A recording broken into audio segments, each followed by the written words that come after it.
L'une des innovations de cette édition du FESPACO est la revalorisation des enveloppes qui accompagnent le trophée le plus convoité, les trophées les plus convoités au FESPACO que sont les étalons d'or, d'argent et de bronze. C'est un coup de pouce que les réalisateurs apprécient positivement. Ali Traoré.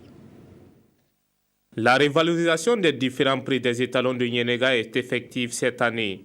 Pour cette 24e édition du FESPACO, le Festival panafricain du cinéma et de la télévision de Ouagadougou, l'étalon d'or de Nyenega passe de 10 millions à 20 millions de francs CFA.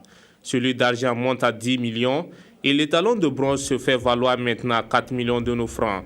Ce acquis, longtemps voulu par les acteurs, sonne comme une invite à mieux faire. Le fait que l'étalon d'or passe de 10 millions à 20 millions, je crois que c'est déjà très incroyable parce que déjà nous savons que notre cinéma a des difficultés au niveau de la production et ça je pense que ça sera un gros boost pour un cinéaste d'avoir ce prix-là pour pouvoir évidemment l'aider pour le prochain film qu'il aimerait, qu'il ou qu'elle l'aimerait parce qu'on espère qu'une femme l'est pour son prochain film. Vu les conditions dans lesquelles les films sont fabriqués, c'est toujours bon d'avoir un peu d'oxygène financier.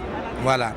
Donc c'est tant mieux, ça veut dire que le festival continue d'accorder une grande importance à ceux qui font les films.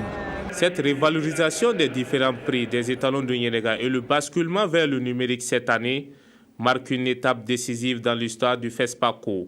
Cependant, une formation continue des acteurs du cinéma et la réhabilitation des salles de ciné s'avère plus que nécessaire. Le festival n'est pas propriétaire des salles de cinéma, donc il faut déjà changer les équipements dans les salles de cinéma, ce qu'il a pu faire un peu cette année le festival. Il faut former des gens pour pouvoir utiliser ces nouveaux équipements de projection et surtout, il faut faire en sorte que dans tout le pays, il y ait une amélioration du parc des salles.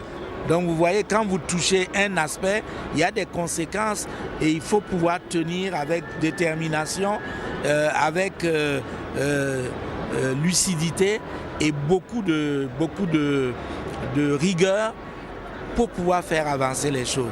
En sus de ces innovations, les hommes de cinéma espèrent voir le FESPACO toujours plus proche des populations.